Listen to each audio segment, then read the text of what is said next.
Welcome to Galley Stories, stories of the Bering Sea and beyond, hosted by Mark Kaler. My name is Penka Jane, podcast deckhand and longtime listener. We'd thank you to subscribe to the podcast and leave us a review. Here's today's catch. Hello guys, and welcome back to another installment of Galley Stories, stories of the Bering Sea and beyond. I'm your host, Mark Kaler. Today we have Captain Paul Drennen from the Golden Dawn with us today. How are you doing, Paul? I'm doing great, Mark. How are you? Excellent. We're going to get off the normal beaten path that we do. You're a Kenai guy, or at least went to high school and played hockey up there. KCHS, yep. Kenai Cardinals. So recently I had a mail come in. I went to a Fisherman's Poet event a couple weeks ago, and after that I got an email from a gal that was actually at the Poets event, not the one that I went to, but a separate one, and shared her poem with us.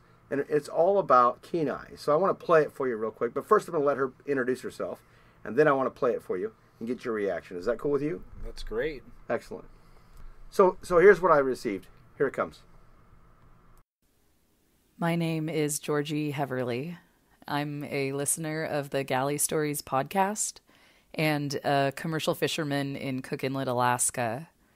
I drift gillnet for salmon with my dad. He's been commercial fishing in Alaska for almost 53 years now.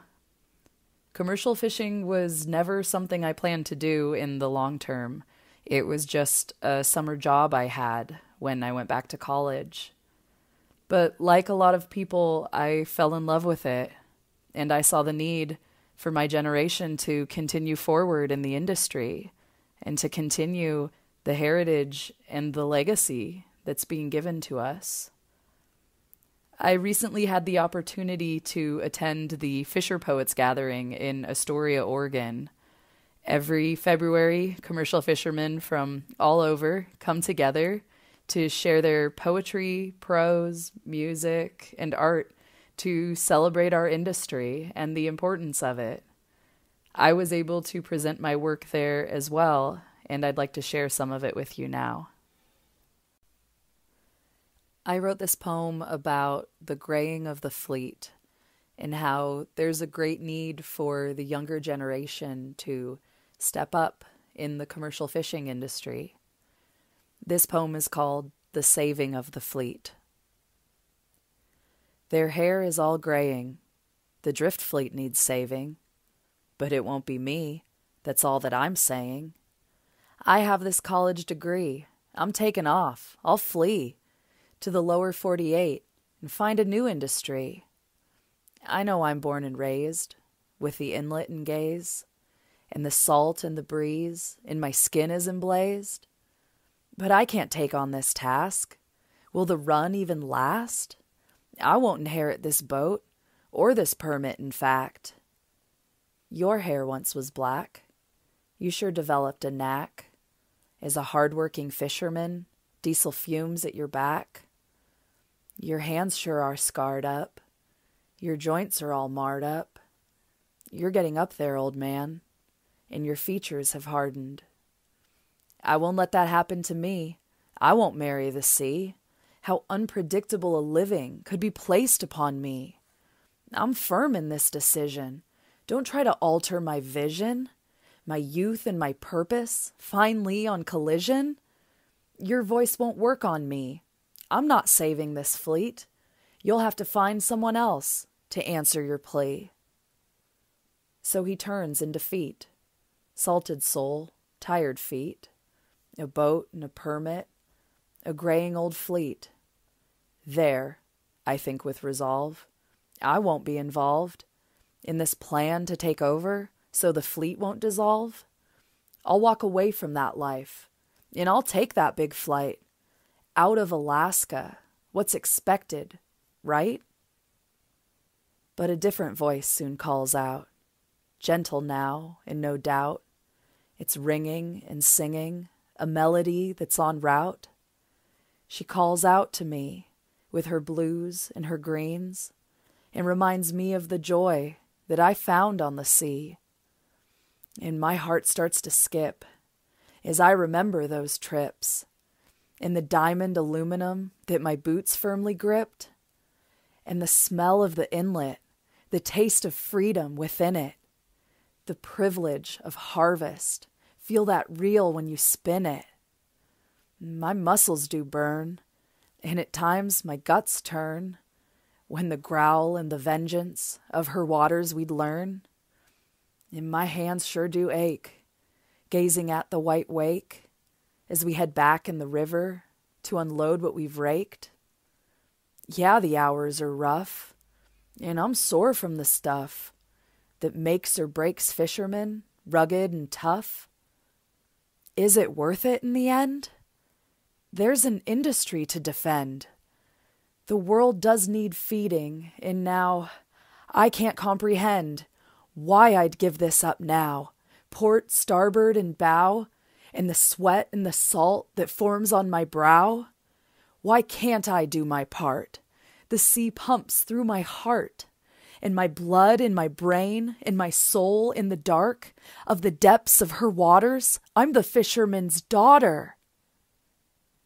And with that comes a pride that I won't ever let falter. I'll take these summer days, open-handed and brave, and I'll bring in the salmon, and the fleet I'll help save. What's being handed to me is the gift of the sea, and I'll honor, respect her with all that I'll be. I'll work tirelessly to save this industry, because that would bring happiness and fulfillment to me. Because their hair is all graying, the drift fleet needs saving, so let's take that challenge. And that's all that I'm saying. Holy shit, Paul. What'd you think of that? I think that speaks a lot about the Kenai community, the whole peninsula.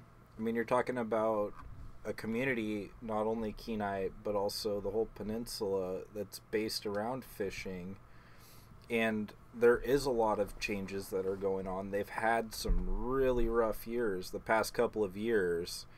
And my heart goes out to them. I mean, they've had years where they haven't had openers where they should have, and you're talking about generations of fishermen. You're talking about grandpas, fathers, sons, daughters, and it's a sad thing to see.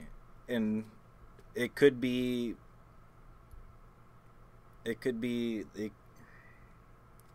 Do you kind of get where she's coming from, though? Where she's like, well, the way I interpreted it is, you got a permit, but I'm not going to get it. I'm going to go get a degree. I'm going to fulfill my life, and then, but yet it keeps calling back, right? Definitely. I'm a commercial fisherman. I run a boat for a large corporation. Do I have the idea in my head that one day I will own that operation? No. That pipe dream of being a deckhand and then owning the boat one day, that ship has sailed. That fishery, like when I was involved with it, that was a reality. There was money to be made in Cook Inlet, but nowadays the money's not there, and the opportunity has got a heck of a lot more expensive. Yeah, there's a lot of, it's a big sport fish area too. They're kind of taken away from the fish, but we won't get too much into that. But I wanted to share that poem with you and get your thoughts on it. I appreciated the email from Georgie, and guys, again, that was Georgie Heverly. She was down at the Fisher Poets event down in Oregon. I wasn't down there, but got sent the email all the same, and appreciate it. So, but Paul, let's get back to you. Let's do it. Let's do it. Where were you born? South Bend, Washington. Okay. 1988. Mm-hmm. My mother, I really didn't know my father, actually, and he passed away when I was pretty young. I've never met him. I'm the youngest of 5, and I kind of have a twisted childhood. I don't even know where to start on that aspect. Beginning, but twisted childhood. Let's go right there. Twisted childhood. South Bend, Washington. Well, I had a stepdad named Grady, and he had some brothers, and they thought it would be a good idea to, they were into illegal activity. They were in the fishing industry. It was the biggest hash bust on the west coast. It was like $190 something million worth of hash that got brought into South Bend, Washington.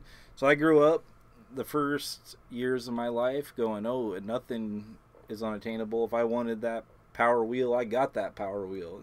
Moved all around, and fishing has always been a part of the life. Like, we bounced from South Bend to Newport to Homer, all over the place. But there's always been that fishing aspect, because they were a fishing family also. And I can still remember the day. It was Christmas morning, and all I wanted was a Playtel drawing easel. And I was like 5 years old, right? And we just got this 38-foot boat. I still remember the boat. The name was the Kaluki. It was a Port Orford boat that they lift out of the water every night. Anyway, living there in Lincoln Beach, Oregon. And then all of a sudden, the whole world came crashing down. Well, here's the customs, here's the FBI, and all of a sudden, the things that were obtainable, the stress of money that was never there, all of a sudden, and I was a young kid. Like, I didn't understand what was really going on. He went to jail. It's your uncle? Well, this was my stepdad. Oh, your and stepdad. My uncle did too, and yeah, a lot of people did over that one. None of the drugs or none of the money were ever recovered, which is mind-blowing to me still to this day. Is that how you bought that boat? No, just I didn't buy. No.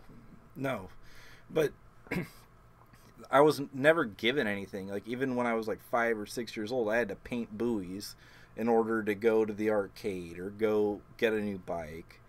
And I just remember that day so clearly. And all of a sudden, my mom, 5 kids, has a boat, has, the crab permit. What do I do? What the fuck do I do now? Income's gone, all the bank accounts are seized, and well, my oldest brothers, one was 16, one was 14. Jeremy lives in Sequim. He wound up getting out of the maritime industry. Andrew, the second oldest brother, he works for Polar Oil, and he's like a fleet manager now. Well, we'll take the boat. We love fishing. And like, for me, hindsight is 2020. I wouldn't let my son step foot on a boat at the age of 16 to think you're ready to run it. I'm not ready to run a boat, and I run a boat. So it's like, me looking back at that, it's a hard one for me to swallow, but that was the situation, and it wound up kind of being passed down, I guess. Like, we have one sister, Maria, that's in the middle. She never really got into the fishing, never had to. The closest brother to me, Eric, he got into fishing after the boat was sold, and man, we love fishing. I mean, I was like 10 years old walking down from elementary school. We're in my Extra Tufts Elementary School in Newport, Oregon. This is a true statement. To go offload docks, and like hand trucks, offloading salmon, tuna, crab, and our payment was like $20 a day, and then we get to go to Sizzler, and I was on top of the world. I mean, we had the biggest freedom. We looked at all these big, beautiful steel boats, and all these guys, they were idols to us, and it's going, I want to go there. I want to do what they're doing. And for me, and the fam, I got to rewind a little bit, because I already know you're going to ask it. I know it's coming. I listened to every one of your podcasts. This is different. Well, we're going off base here, man. We're going off base, but go ahead. Say what you're going to ask the scaredest I've ever been. Was on my family's boat. We were crab fishing, and this was when I was 11 years old. 11 or 10. I remember I was in Miss Keith's class. Point of view. Hi, Miss Keith. But went out, and it was in front of a storm. The guy running the boat, it wasn't one of my brothers, it was a hired captain. He brought his wife, beautiful woman. Part of the reason why I wanted to get into fishing was going, these guys all have beautiful women. Obviously, it worked out. Look right there, brother. It worked out. But he wound up running over a crab pot and getting a pot in the wheel. You could hear the pot hitting the bottom of the boat because they didn't have cutters. Just wound it. Oh, yeah. And it's going, uh-oh. And I didn't know what was going on. I was so young, but I knew everything, and it's a whole different story. I didn't know what was going on. I was so young, but I knew everything. That sums it up, doesn't it? It's my daily life. Continue. Well, we wound up making it back to the bar at the wrong time of the tide. I remember sitting in a V-berth. Stop real quick here, guys. He's not talking about the bar where you drink. The bar. He's talking about crossing the bar. To get into port. On the West Coast, you have to cross bars to get into the harbor. And they are dangerous shit. And I just remember I was sitting in the V-berth, and you could see it had a sliding door, and the captain's wife was sitting in the captain's chair. He was driving the boat from the flying bridge. My brother was sitting at the table. That boat took a break. 37-foot Westport Hull boat took a break. Lost the hatch covers off the boat. That sliding door went shut, and I just remember looking out the window, seeing the whole side go underwater. We lost the hatch covers off the boat. Going, this is it. I'm gonna die. And I was honestly afraid to even step foot on a boat for a year. And it's like, oh no, it's fine. You know, that was a bad crossing. You can go back out because your kids are kind of. I heard Casey talking about getting paid with a Huffy. He did, yeah. Well, kids are kind of the cheaper labor of the... He's paying his kid with a Huffy now, little Charlie. He's got, I think it's a BMX for a Diamondback, but well, he needs to step it up. Yeah. Get him a Schwinn. Come on, Casey. I think he's already got him a motorbike, but let's get back to you.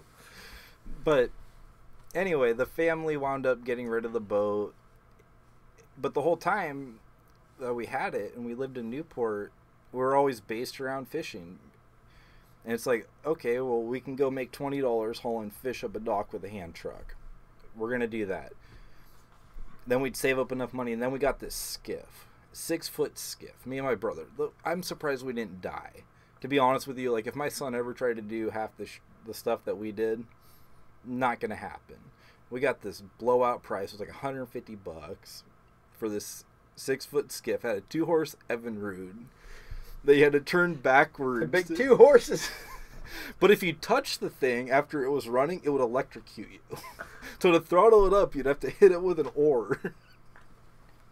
But we were fishermen, and we had there's a tourist trap in Newport called Undersea Gardens.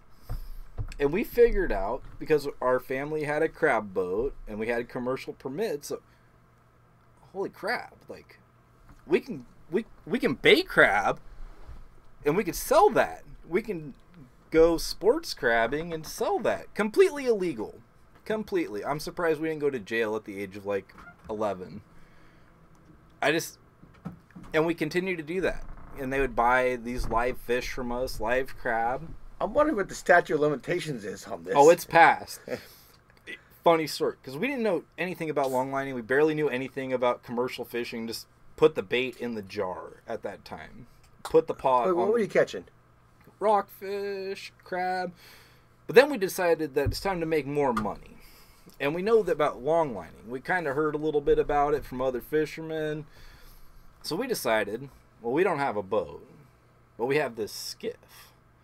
And there's a little inner jetty in Newport that's right by the harbor.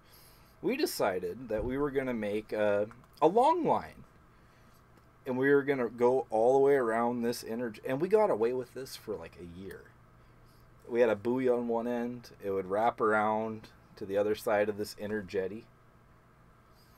Well, it was all fun and games right up until there was this one day. The fish cop, Todd Thompson, was... he was on the fish plant dock, and we knew him very well. Like, growing up, he was from Newport, and he was a good guy. And he didn't even get mad at us. He just told us we can never do that again. I mean, we probably had like 100 hooks, 200 hooks wrapped around this inner jetty. It's amazing that we didn't go to jail, to be honest with you. Well, you were still pretty young, right? Oh, 14, 15? Or... Oh, we were younger than that. This is like 13. Like, for me. You went deep. You know, we went... like I said, like, looking back at it, I'm surprised that there wasn't criminal charges. Like, selling under a commercial license. So when you're 11 or 12 or 13, who are you selling your stuff to? This undersea gardens. They keep the fish alive, the crab alive. They used to feed the rock crab to the wolf eels. I mean, we were crazy kids. Have you ever been to Newport? Yeah, but mostly I'm drinking when I'm there. But let's move on. Well, it happens. For some odd reason, we decided it was a good idea. My brother and I would always push each other. I'm tougher than you. Whatever. One day we got the bright idea, let's swim across the Newport Bay. I'll follow you in the boat. Like, nowadays, it's like from the Embarcadero over to the NOAA dock. And I'll follow you with this skiff that electrocutes you if you touch the engine. I'll swim first, and then you swim back the other way. And we did it. And, like, nowadays, I had the best childhood because it instilled a lot of work ethic into me. I love fishing. Everything around my life has been based around the water. And I can tell you, the good outweighs the bad tenfolds, in my opinion. And I didn't have, the family. I kind of did, but it was lost in translation. I don't know. Got you in 10 years old, running around illegally fishing. You probably got in pretty early. The illegal part comes to mind really a lot because of the hash. But, continue, please. The funny thing is, about the hash, my uncle Tommy, he was involved in that whole deal. And I was like 13. I got over my fear of the ocean after the big scare when I was younger. He goes, I'm going to take you crabbing. He was crabbing out of Newport. He was a Brookings guy. And he goes to me, he goes, I need a guy to help me stack out. I'm this young, scrawny kid, but I'm a fisherman. I mean, I already am commercial fishing in the bay. I got all these other side gigs going on. Unloading crab when, like, the peak of the season. And I was like, I'll go. I went crabbing with him. He's like, well, here's the deal. It was a 2-man deck. And dungy pots you have to stack manually. He's like, you want to be a fisherman, you're going to earn it. I think this was his way of telling me, don't be a fisherman. He's like, the first day, the other guy that was running the crab block, he would help me stack the pot on the stern. The second day, he goes, well, you have to stack 20 by yourself. I'm looking at these 100-pound pots, 120 plus the line, going, how am I going to move that? He goes, I don't know. I had to do it. You do it. Figure it out. I was stubborn. I remember I got to like pot number 10. I was rolling it because they're round, rolling it on the deck, picking up an edge. And by the end of the 20, I was done to the world. Couldn't move. But I did it. And I think that old school mentality, like, it really did sink in. If you want something, you got to work for it. And if you want it bad enough, you're going to push yourself and you're going to do it. Even now, the dungy fishermen have little knuckle cranes, that sling a lot of that. There's still a lot of manual labor. Any kind of fishing is still manual. It's not easy, but it was harder then. It was quite a bit harder then. That was before line. That was right when line coilers started to come out for the dungy fishery. You set the hand coil all the shots onto your arm. A lot of guys still do that. I mean, that fishery to me is really cool because that is a derby fishery. It still is. It still is, yeah. You lay it all on the line.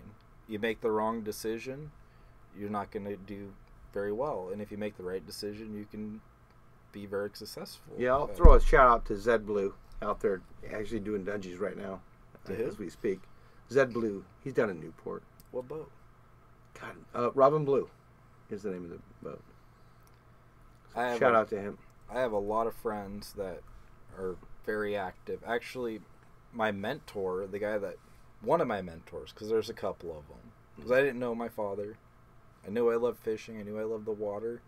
But my biggest mentor, Bob Etter, He's been mentioned on this before.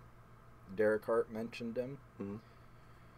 Great guy. All around. Him and his wife do so much for that community of Newport. It's pretty amazing. His wife's a lawyer. He's a fisherman. Started with nothing. And she actually wrote a book, his wife did, about being married to a fisherman. It's called Salt in Our Blood. And Bob's kind of like me. Just fish all the time. Like, it's weird for me to be sitting here right now. The boat's working. It just delivered last night. I already know that. They're sitting in Dutch. They're going to carry some stuff back to Akutan. Like, it's weird for me to go from fishing 10 months out of the year, and now all of a sudden I'm on the boat 3.5 to 4 months a year. Not saying that's a bad thing. It's just an adjustment for me, because I used to, like, when I got hired on the Golden Dawn, did you ever hear this story? Did Gary ever tell you? So I knew Mark Flansburgh for many years. The chief on the Golden Dawn. The chief of the Golden Dawn. Marky Mark. Or as he likes to call himself, the chief. Air quotes all around that. Yes. Well, I met Mark when he wasn't fishing. He's legit, though. Oh, he's legit. He's the guy that'll call you up and be like, yeah, I put this filter in like May 17th of 2018. I burned 3,000 hours. I got to change it right now. I mean, he knows exactly what he's done. He is the most punctual person I think I've ever met in my life when it comes to the maintenance, the upkeep of that boat. He has a file for every single system on that boat. He can go back. But we're getting off topic. This is when he was the Matco man. He was selling tools. He was slinging tools in Newport, Oregon. That's when I met Mark. This is his wife had some issues, and he wound up quitting fishing for a while. And then Mark, he was always telling me about, after he went back into fishing, he got a job at Trident, and I don't know if I'm allowed to say company names, but he wound up getting a job. He bounced around the Trident fleet a little bit, and then he wound up working for Gary Hansen on the boat that he still works on today, the Golden Dawn. And I just remember going over to him because I knew him, but then my family moved to Kenai, and I went my high school years, 9th grade to graduation, wound up being in Kenai, and all I wanted to do was be a fisherman. And along the way, I met one of the nicest men I know, named Bob Eder. My brother wound up working for him on a boat called the Michelle Ann out of Newport, and I wound up helping him, pressure wash shots or scrub buoys when they were done at the end of the season, or paint buoys before the season when my brother was working for him. And he told me, he goes, if you turn 18, give me a call. I'll give you a job. And I wound up taking him up on that offer later on. But when I went to Kenai, I was gill netting during the summertime, long lining. I worked with some great guys. And that was like, Who were some guys up there you worked with? Chris Kemp. He owns the Excalibur. Augie Lindo was a good friend of mine. His dad, Eric Lindo, owns the Tally Ho. I worked on that boat for a year. But those were the two boats. But, there was a boat called the Mayflower. I still remember this. The most underpaid I've ever been for my life. And I shouldn't even say this because the guy listens to it. He gave me $100, and I had an orbital sander. 32, 34 foot boat, and I hand sanded the bottom of that boat for $100. But it was money. You know what? So, but did you agree to do it? Oh, I did, and I did it. And you agreed the money beforehand? Oh, yeah. And then you bitched about it afterwards. Well, sounds like a real job. Oh, baby. No, you don't know how. You know what I mean, though? I mean, I hear so many people go, God, they only paid me this much money. Well, wait a minute. What did they tell you they're going to pay you? That much money. Well, did they tell you this is your job? Yes. And then why are you fucking bitching right now? Because really, you signed on for it, you agreed to it, and you did it. And they paid you what they said they were going to. But it's not good enough. I'm not complaining. I'm just saying it was a learning experience for me as a young kid. This was when I was like 15. But you do hear that a lot, right? Especially definitely. from new deckhands. Especially. Definitely. Oh yeah, I'm gonna get paid what, $170 a day, $200 a day, whatever it is. Then like 2 weeks later, they're like, oh, I know everything now. I know my knots and everything. I need a raise. Well, wait a minute. You signed up for this. I still don't know everything. I'm still figuring it out. But you get what I'm saying, right? I mean, yeah. 2 weeks of experience does not make a master of the art. Oh, definitely not. Definitely not. The funny thing is like fishing has always been such a big part of my life. Like I knew I was going to be a fisherman. I mean, fishing provided for me from a very young age, not only from my family's aspect. I think cash provided for you at a very young age. Well, that's when I was very young age. But honestly, I just remember that article about that whole deal. I remember this is JC catalogs. We used to get those, and it's like, oh, circle what you want out of this catalog. I remember it was there, but after that, it was pretty rough times. So when you went to Kenai, how old were you then? You said 9th grade or something? Yeah, I was like 14. Okay, so started gill netting there. Gill netting on the in the inlet there, or in the inlet. Actually, I think the first trip I did was long lining. We went out to the Barren Islands for halibut, which was God. Let's talk about that real quick. Let's do it. Because some of the best times I've seen is pulling up those lines from halibut. You don't know what's on the end, man. Oh, they were the biggest fish. And, like, the funny story is, like, because I continued to do it all through high school. And, like, even transiting to go to Prince William Sound. Don't listen to this, Harley. We may make a pit stop and go over some of the same high spots and stuff. You know Harley's listening. Oh, I know he is. But he does the same thing. It was... You couldn't put a price tag on it. I mean, that was such a good childhood for me, like for who I am. And the best part of fishing is you don't know what. You might be fishing for something, but you don't know what's coming. And halibut, long lining especially, is special. You might get a skate on there that's 7 feet wide. Exactly. You know, and just, incredible. I remember I was like, the first trip that I did, there was bad weather, and we wound up letting the gear soak longer than it was supposed to. And this fish, it was like 100-pound halibut, big fish. Might even have been bigger than that. But sand fleas ate half of it. Like, he pulled up, it was a half a fish. Like, the white side was... You were soaking too long. The white side was gone, but the brown side of the halibut was gone. Like, what was on the surface of the bottom. And it's like, looking at this, and it's like, oh, yeah, we can keep this. They'll cut the fillets off the other side. Like, that's still good. I was new to long lining. I was going, this is weird. But going in and anchoring in, like, the bays and getting to go off and explore different places, like the abandoned canneries that are, I think it was like Port Chatham, Port Dick, around, it's not on the Barren Islands, but it's on the actual peninsula. It was so cool. It's like people left and turned the lights off and all the equipment was still there and bears running around. And I still remember this one teacher I had. She goes, don't go fishing. I go, why wouldn't I go fishing? Like, I love it. I'm making a substantial amount of money, when I was in high school, just fishing in the summertime. This is what I want to do, and I've always been drawn to it.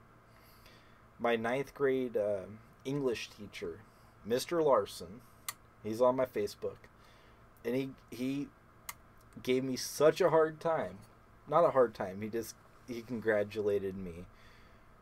Because in 9th grade, they sat me, he gave us an assignment. He goes, I want you to write down a year goal, and then a 5-year goal, or after high school goal, and then a 10-year goal. And my after high school goal was, I'm going to go fishing. I'm going to wind up on the Michelle-Ann in Newport, Oregon, and that's what I'm doing. And my 1-year goal is I'm going to play hockey for Kenai. Never skated before. I'm an Oregon boy. well, I wound up playing hockey for Kenai, and I wound up playing for a couple comp teams, and he goes, I've never met a kid that was so driven. He told me this like 6 months ago. He's all retired from teaching now. And when I got to finishing high school, it was an emotional experience. Like graduating, saying goodbye to all your friends. All my friends were going to the after parties. I walked right down to the Kenai Airport, stepped on to Era Aviation a half an hour. My cap and gown were going in the trunk of my stepdad's car. I was going on a plane, and I was on the Michelle Ann within 24 hours of graduating. Did my first Black Cod trip. And then I stayed with the Michelle Ann for about 4 years, I think. No, 3 years, until the boat got sold. And you have any bad experiences on her? On the Michelle Ann? Michelle Ann. There was a couple. There were some pretty entertaining ones, but... Let's have one. Shrimping. None of us had ever shrimp before. The boat got sold to... and the Michelle Ann, like, other people have talked about it, too. Like, Tony Kennedy ran it for a brief minute, and a lot of the guys on this have worked on it. But the boat got sold to a very successful fisherman in Alaska, Rip Carlton, and we decided after crab season the boat was going to go shrimping. And none of us have ever trawled before. This is a whole new experience. And one night we were down off of below Coos Bay. It was like Port Orford area, abandoned. The boat drifted over the net, sucked it into the wheel, and Rip's daughter was on the boat. She had no idea what was going on. And you got these big outriggers that are out, doors, these wooden doors that are hanging off the end of these outriggers. And you have 2 nets, you're double rigged. And somehow the net got into the wheel, killed the main dead, and we wound up, because you have these, I think it's a lazy line. It's been, quite a while now, but I think it was a lazy line. We pulled the cod end in. There was only rubber discs in it. And looking back, like, we did not have the boat set up properly by any means.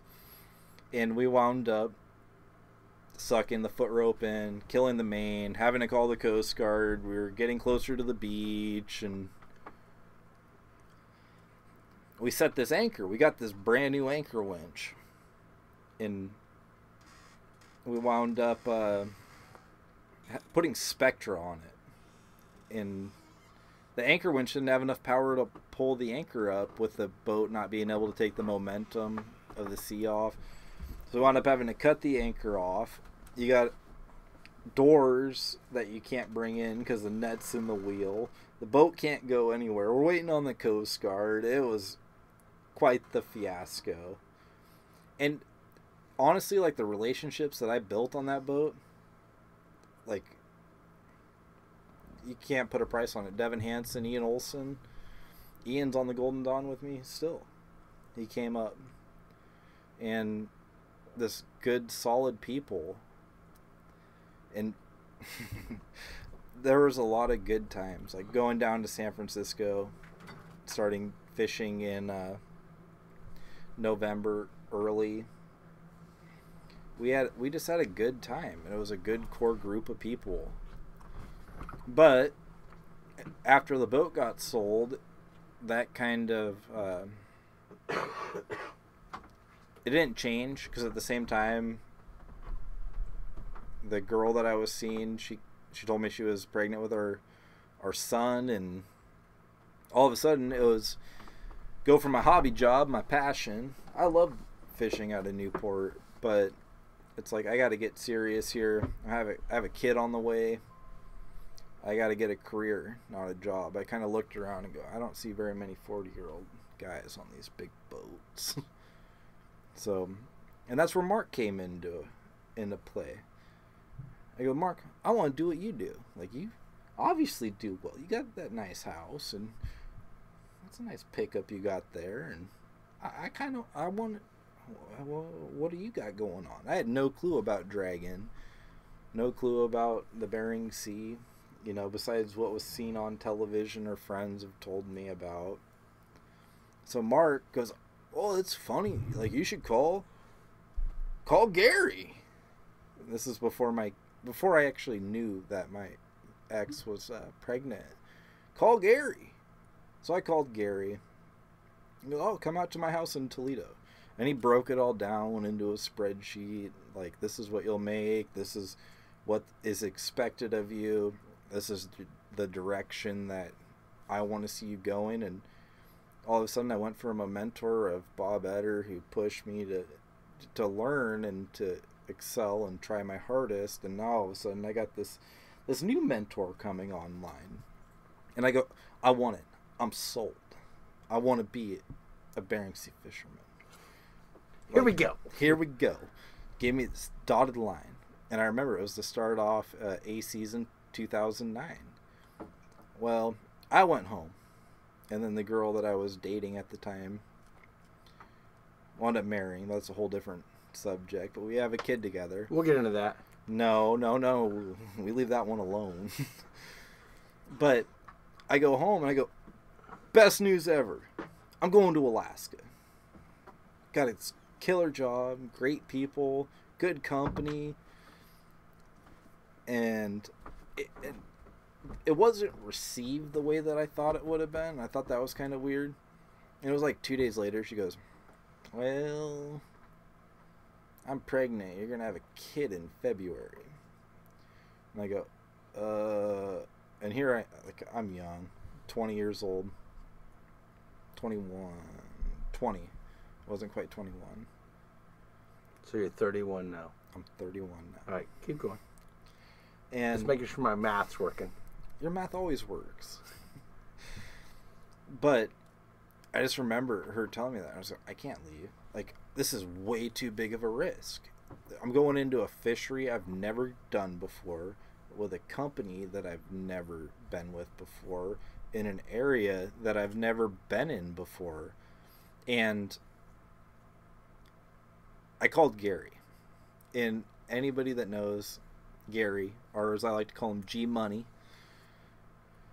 I've never heard Gary Hansen called G Money. That's his nickname. Oh my Lord. He hates it, but he'll understand why, because I'm sure he'll listen to this.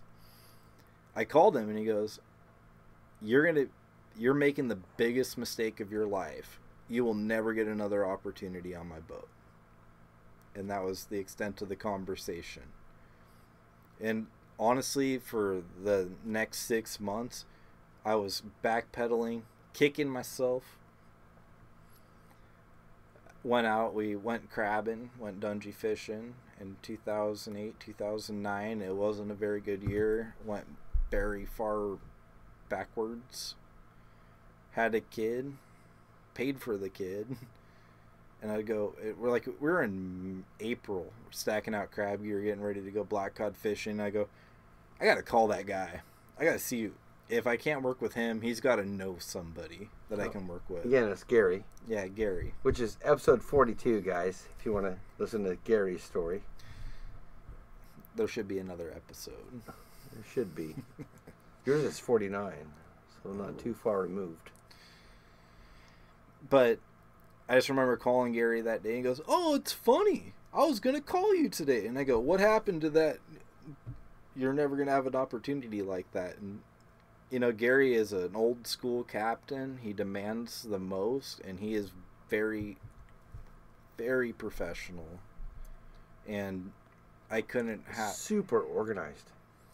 It is amazing how organized that man is. And honestly, the amount that man has taught me, it's incredible. Like, I've been blessed my entire professional fishing career to work around some of the best, in my opinion, in the industry. Whether it be Gary Hansen, Bob Etter, Stuart Barnhart, Mark Flansburgh, and those are the people that I work... Mark Flansburgh is now your chief. Well, it's a you are now his captain. We don't use titles. No, but I know, but it's got to be kind of fucking weird, because I know Mark, and Mark is very detailed. I'm on the top of the food chain. I got my shit wired tight, which he does, though. He does. How is that working out with you going, listen here, Chief? Well, first of all, I don't do listen here, Chief. We're a family on the boat. Everybody that's on the Golden Dawn, we are very close. We're friends on and off the boat. And I think, like with Mark, Billy, Ian, do you know Zach Lockman? Zach's on the boat now. Todd Harmon. Like, we're all friends on and off the boat. And Todd is one of the most legit deck guys you can get. definitely. And it is, the dynamic has changed. Like, definitely. Taking me out of the mate position, deck position, and moving me up. But I have the support of a family behind me. Yeah, but that changes things, right? It does. It definitely does. But we're like brothers. Like, they do things that make me upset. Who's cooking? Ian. And you know what? That guy can cook. He's playing in a volleyball tournament this week, in the dinosaur tournament, because he does halftime with Billy, and man, that guy can put some meals together. But Ian and I started working together in 2006 on the Michelle Ann. So what's the best part of being in the big fleet now? And the drawback of that, too, because I hear some of you missing the smaller fleet kind of side. I think I miss the idea of one day owning the organization, owning a boat, owning the quota, working for myself. But you know what? Working for the company that I work for. Trident. Well, I wasn't going to name drop because I wasn't sure. Well, But Taylor's going to tell me that it's all Trident anyway, so go ahead. But the support. I mean, we need some unusual part for our CP, and we're 2,000 miles away in Dutch Harbor. I was the guy. You were the guy.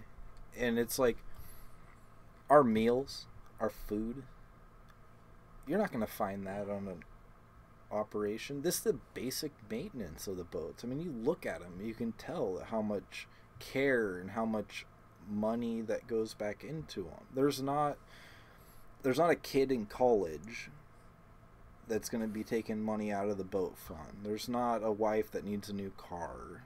It's business. And I feel like I'm very lucky on all aspects of where I'm at in my fishing career. I feel very blessed. And honestly,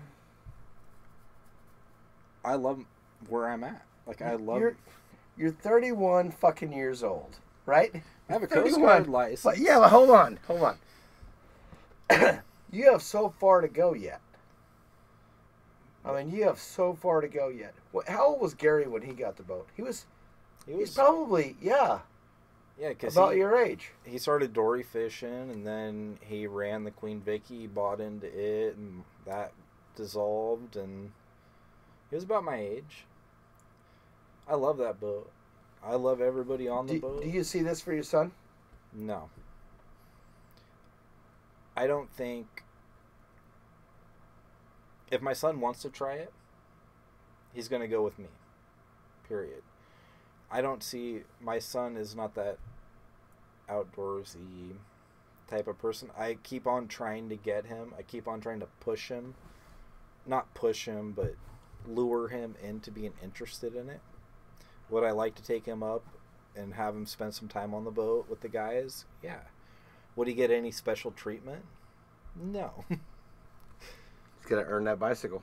Exactly. It's the same thing that was done to me. Nothing was given to me. I mean, when I got my Coast Guard license, because you've known me since I started working on the G, and we were fishing 8 months a year. We had It's been 10 years. I know. God, we're getting old. We had 5-month B season, 3 months A season, and I was going crabbing in December, getting off the plane, flying home in the beginning of November, going straight to Gear Work to go crabbing on the December opener in Newport. And I went like 2 years between Shipyard and crabbing in Alaska, where I wasn't even home. Like, my longest stint at home was 7 days. And it's like, Gary comes to me, and he goes, "Do you want to run this boat, kid?" Well, duh. Like, we have a father-son. She's a killer boat. It's a great boat. And it's set up The Blue Canoe. That it is. And I remember him coming to me. He goes, "If you're going to run this boat, you need to get a license, and it's got to be now." And I go, mentally, I was ready. Like, this is 2 years. Coming home, it wasn't even dropping a bag off, it felt like. It was like, come home, take the kid to Disneyland. I'm off to Togiak to take the boat to go herring tendering or Shipyard or crabbing or black cod fishing or B season, A season. Like, I was just gone. You had to fit that captain's, because you got to go to school for that. I mean, some classes and some training, especially. 7 days a week. It took me 5.5 weeks. 7 days a week. 5.5 weeks. 5.5 weeks. At a cost of? I couldn't even quote you on that. Honestly, though, I feel like I have a career. I know we fish in a quota fishery. We know what it is for the most part. Like pollock, we still participate cod fishing. And I heard the bags were coming up hard this year. Like super quick. Dude, you have no idea. Like 30-minute sets with 400 tons. My last... Is that right? 400 tons? No, 200. Some people probably did 400. That's when they go, just one more school. Well, we fish a 200-ton bag. I still remember, this is the last tow that I did. Ricky on the Columbia. He was out looking around. And we did one quick tow, and it was before it got light. And I was like, we got to set back. Like, there was too much fish. It's got to be here somewhere. And set back, towed around for an hour. Didn't see a freaking fish. And I was ripping my hair out, pacing back and forth. I call Mark. I wake everybody up. Go, we got to haul back. Like, they're here. I got to go find them. Like, we're just wasting fuel. And right as I picked up the phone to call the last person, I got this hit on the sonar. I'm like, what? It was like a 60-degree turn. Turning the boat. One school. 220 tons. I called Mark. I was like, we're not hauling back right now.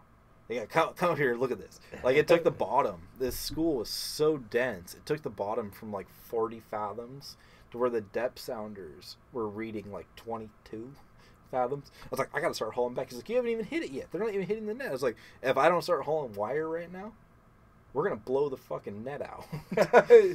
And we hauled back, and I didn't have any eggs down. And it went, because on a cod end, you have, it's rubber band technology. You have rubber bands that are attached to mesh. It's hooked up to a magnet. Normally 4 eggs, right? Yeah. Most boats run 4. And the rubber bands are loose when the bag's empty. And as you fill the bag up, the meshes get tighter, and it stretches the mesh, which pulls on the rubber bands, which pulls the magnet away, and it sends a signal that egg is full. Yeah, it goes from yellow or green to red.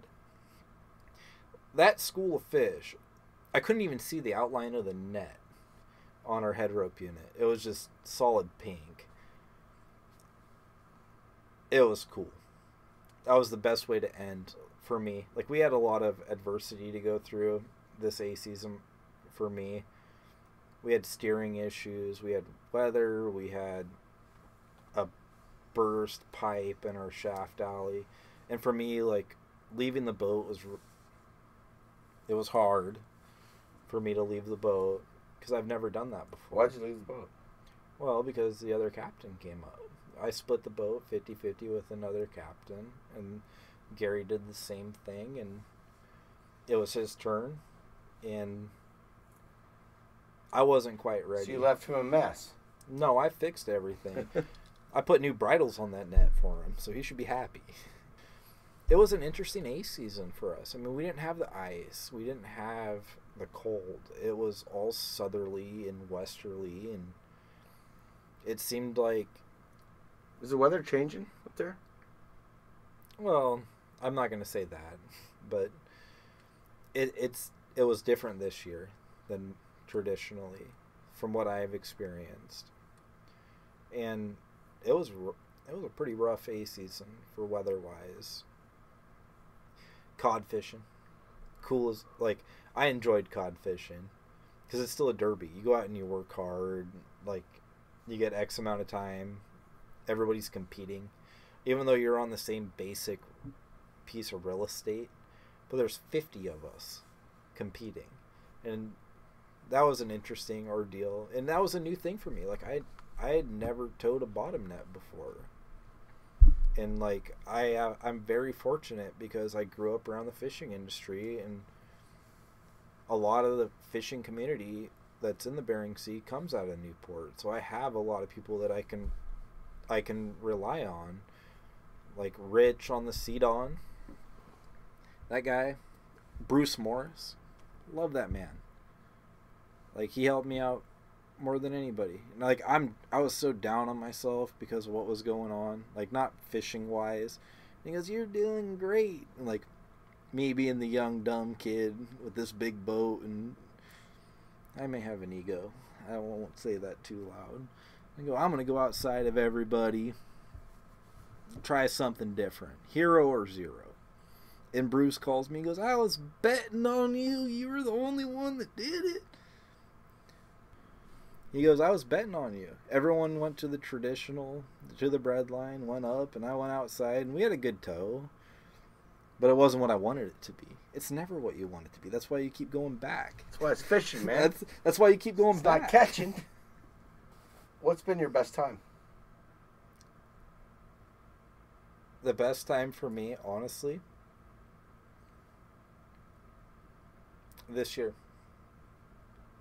Taking a boat, taking that responsibility, taking the people on it that you're responsible for, and the obligation of catching fish and producing something out of nothing, and getting the boat back to the dock without any injuries. The boat's intact, fish was caught, money was made. Like, for me, that was huge. Yeah, the net's empty until you put it in the water, right? Exactly. What would you suggest for young guys thinking about coming in? Or would you even suggest it? I would.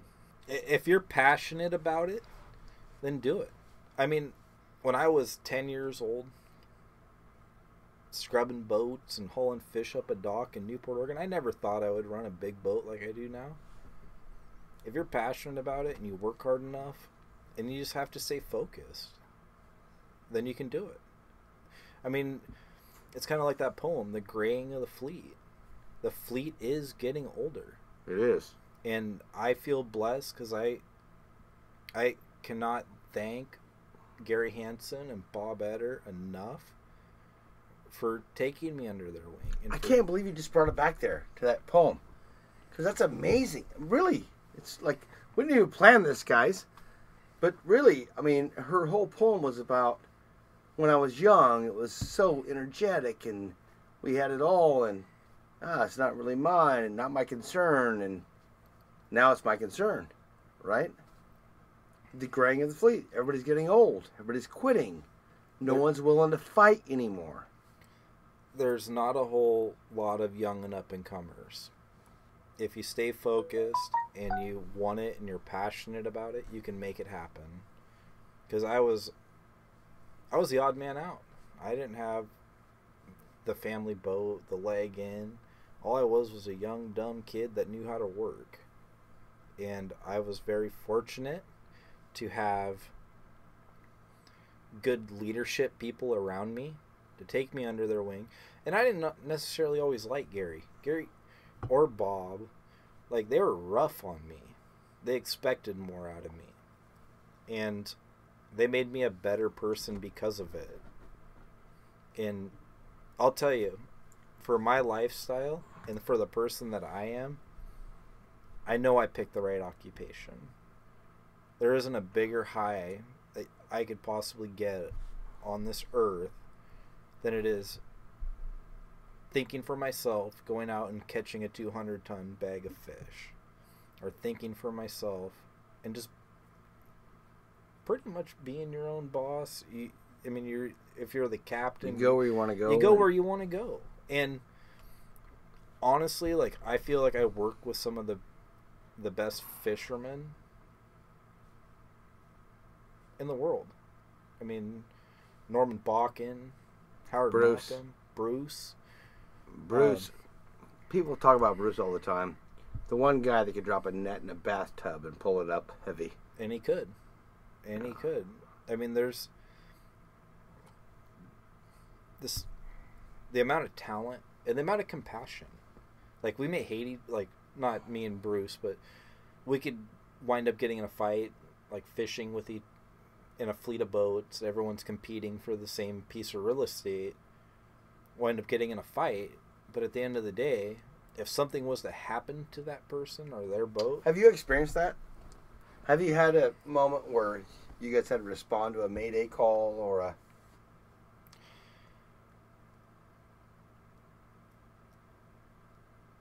We had, and Zach, that's on the boat, we were pretty close when a boat lost 2 people over the side of it. And it was rough. You know, we're right there within 4 miles, 5 miles. How'd that go? It went, well, Zach wound up getting one of them back, and the boat that lost him got the other person back. And, I mean, it's troublesome. It's part of the occupation. Like, there's gonna be accidents. Like, for me, What was the reaction on your boat, though, when you heard the call? Swimmer suit was out. Everything was getting ready to retrieve somebody. Stop. So you turned. Stop. Stop what you're doing. Drop of a hat. Yeah. Doesn't matter if it's your worst enemy. You stop and go. Because you can't tread water forever. No. And I want to get you to get Zach on here, because him telling that story, it's a good one. It is. The guy that they recovered is very fortunate for the amount of time that he spent into the water. And there's been other times. Like, there was a guy that lost prior to that a couple years. My kid was good friends with his son growing up. And Eric Etter. well, I wasn't going to name drop, but... No, it's Eric Etter, yeah. Yeah. Hearing that, like, that's a rough one. But Zach was on the boat prior to the time that he, like, right now, he left and then went to the Golden Pisces. But, well, it's like the Nasika that Derek was talking about. Newport's such a tight-knit community. Like, I've mentioned Bob Etter a handful of times in this, mentor of mine. His son was on the boat, wasn't running it. But my best friend growing up, we were in middle school. I was in 6th grade. And I still remember the psychiatrist, counselor, whatever they're called, and telling him about the accident. And, like, this is 6th grade. And I, involved in fishing, knew the boat, knew the families, and it's a rough one, especially in that community. Like, I think that you should read the book that was written, that Michelle Etter wrote, because it's from a perspective. She started this before the accident happened, and it's like what it's like to be married to a fisherman. She started like a log, and I couldn't imagine what she went through, because it happened right in front of their house.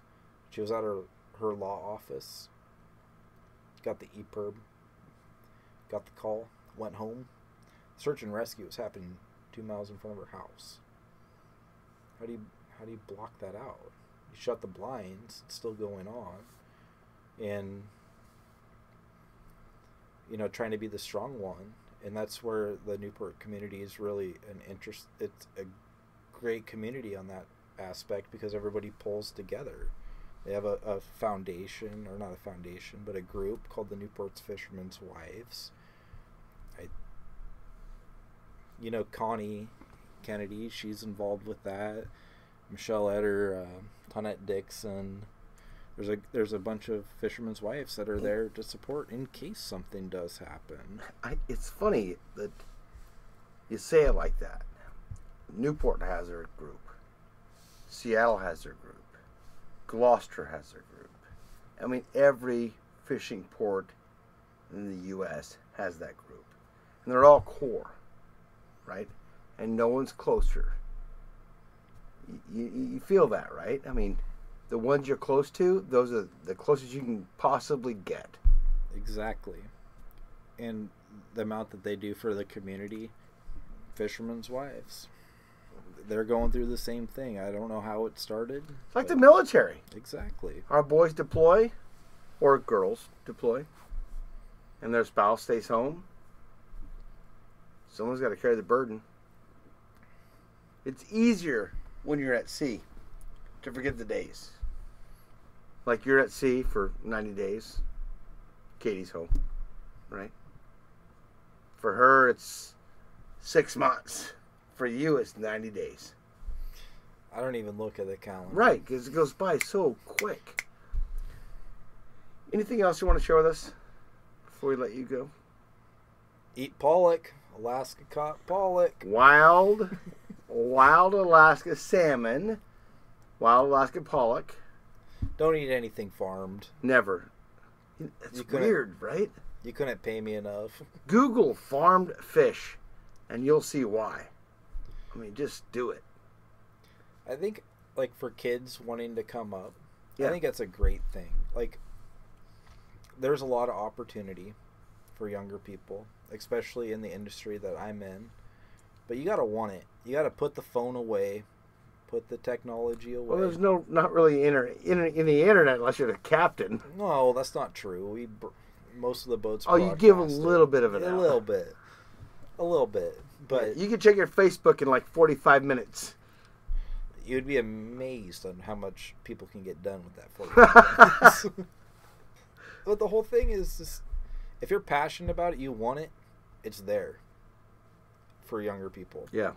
Stay focused. Learn. Because you're not going to walk onto a boat and know everything. Be willing to learn. Be capable of learning. And you can have a great life. So you're saying yes, sir? Not even that. I mean, I think, like with me on the boat when I started out, because I didn't know anything about dragging. I remember the first time I saw the trawl net going out. And I heard a lot of people say this. They might have oversold themselves. Well, I may have oversold myself. I sold on a shrimp net.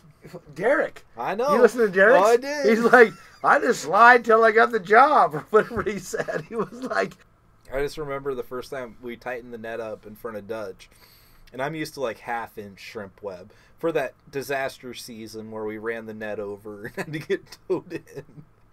But seeing that midwater net go out, where, you know, it's 12.8 meters in the belly of the net per diamond, because the net's just diamonds, and seeing that net shoot out, and I was like, how does that even open up into a net? But, like, then again, like, I was so fortunate, like, working with people like Ross Noy. I don't know if you ever met Ross. He ran the boat halftime with Gary. Then he moved to Australia. Great guy. And he's like, he took the time to teach me the basics. You want to learn how to fix a net? Here's a roll of twine. Make a net. Then you'll understand how to fix it. Then once I made a net, he took a knife, cut it up, and said, fix it again. Fix it. But it's a great lifestyle. Like, it fits my personality. It's great for me in the sense that I'm off work. Like, even before I started this halftime deal, which I'm not fully sold on, I think I got to get some hobbies. Well, you were going to go to the Bay next year or something. I got to do something, because this isn't very fitting for me to sit around. Even before that, though, I mean, you go to work, that's your work life. I mean, you live two lives. And that's one of the things... Work hard, play hard? Well, Yes. Try not to, but well, it's like for me, like I've missed a lot of the milestones in my kid's life. I'm making up for it. I volunteer at a school, chaperone field trips. I'm going on a camping trip like next week with this school. And this is one of the things that Gary taught me. And this is where a lot of people have issues with the fishing industry. Told you about having a kid. I got married to that woman, and that did not work out. And Gary's response to me was, all right, I know you got a lot going on in your personal life. This is before we flew up for, can't remember if it was A or B season. He goes, direct quote, check that shit at the airport. You leave that in Anchorage, and you pick it up when you fly home. And honestly, that's exactly what I did. And that taught me how to handle, because it is hard. Missing the little things. Kids' first steps, words, everything. That was Gary's advice to me, though, about the separation. Was check that shit at the airport, pick it up when you fly home. Don't want to hear about it, don't think about it. Because if you're thinking about it, you might as well stay home. True. Because you're going to get hurt, or you're going to hurt somebody else. Some might call that compartmentalizing. But, honestly, that was the best therapy for me, to get to deal with it. Well, when you go to work, you got to work, right? Can't think about everything else. But anything else you want to share if we lock this out? Nope. Are you good? I'm good. Are you good? I'm really good. I'm really good. You guys, it's been another installment of Galley Stories, Stories of the Bering Sea and Beyond. I'm your host, Mark Kaler. Paul, thanks for coming today. It's a pleasure. It's been great. And we'll see you next time. Thanks for listening to Galley Stories. We hope you like what the net brought in. Please leave us a review on iTunes. Whether you like it or not, we're not fishing for compliments. Look us up on Facebook and Twitter too, and reach out to us at galleystories@gmail.com.